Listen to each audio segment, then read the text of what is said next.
it turn to profit. Is this a new era for DraftKings?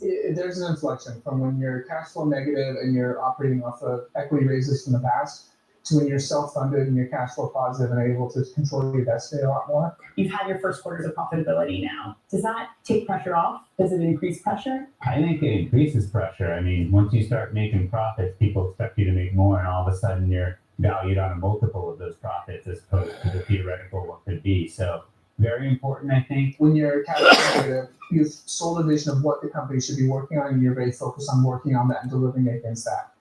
When you've pivoted to profitability, the world of what you can work on is a little bit open, and there's a lot of different ideas, and it requires more focus to make sure that you are prioritizing on the most important things that are going to deliver the most value. DraftKings' solid standing in a booming sector gives them the luxury to play the long game.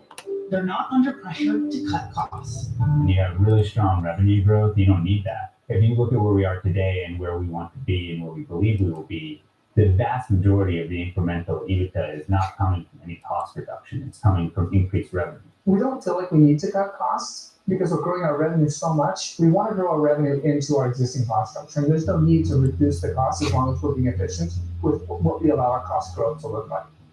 Jumpstart your trading day on Bloomberg Open Interest. 2 hours of single stock stories that are driving the OpenTel app. We'll take you to Wall Street, Main Street, the C-suite.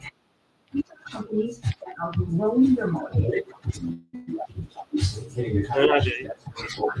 inside track on what's buzzing in markets. With the players who are shaping the narrative. You get that urge before trading a fund. They're not buying what the industry is selling. Join us on Bloomberg Open Interest every trading day only on Bloomberg.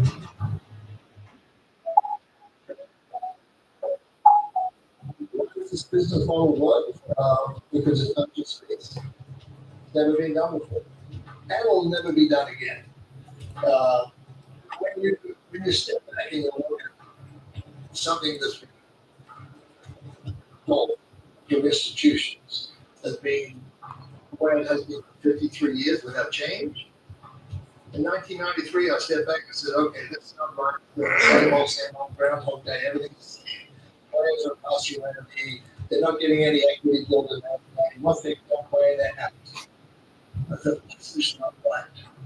When you have to build a sustainable, you need to have the fame, the welfare of the residents.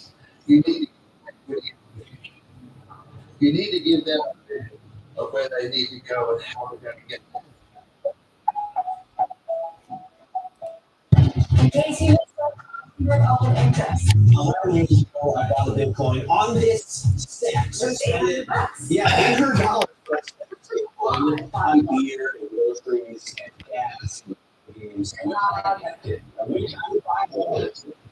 Yeah, but you probably wouldn't be a TV maker, and you probably wouldn't still be on the True. I want to join that. I'd be feet in the sand and beer in my hand. Don't miss the next open interest.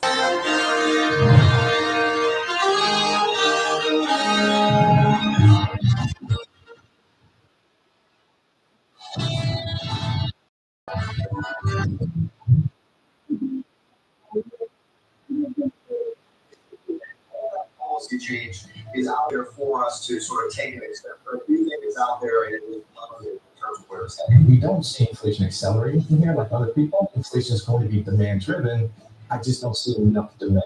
More towards the cautious side, not the optimistic side. A lot of things out there that I think are going to be added to volatility, and I don't think we're headed for a deep correction or a new bear market. This is Bloomberg Surveillance with Jonathan Ferro and Lisa Abramowitz and Marie Byrne. A massive focus on inflation, and it starts this hour. PPI data 13 to 1. The market away 8:30 PPI. Almost got to ask the question: how are consumers, how are businesses handling all of this? You get some banks reporting on that. JP Morgan, Citi, Wells Fargo, and Goldman Sachs all reporting tonight. Going into it all, every features at the moment for Eager Touch, we're positive about 0.2% on the S&P 500. We did see a little bit of dollar weakness, not too much now. But it's the euro dollar, not 2.49. President on Friday today. PPI, how much this market is on a knife's edge when it comes to a potential inflation surprise that once again gives a sense that maybe not only are rates not restrictive, but they keep climbing here with the Fed in a position to be for the remaining year 2025. The key nugget in Jenny Leonard's tariffs is the fact that they should be spike in inflation. Remember, Donald Trump ran on this agenda, and he could be the one to bring prices down at the grocery store for gasoline or shopping everyday goods. That might be a concern that all of that blustering about big tariffs that we heard from members of his cabinet, soon to be cabinet, that actually inflation might be a North Star for this new administration. Stuart Carter of City talked about how it felt in November. You could bathe in the hopes and dreams of the incoming administration being incredibly pro-growth. Now you have to consider event risk over the next week.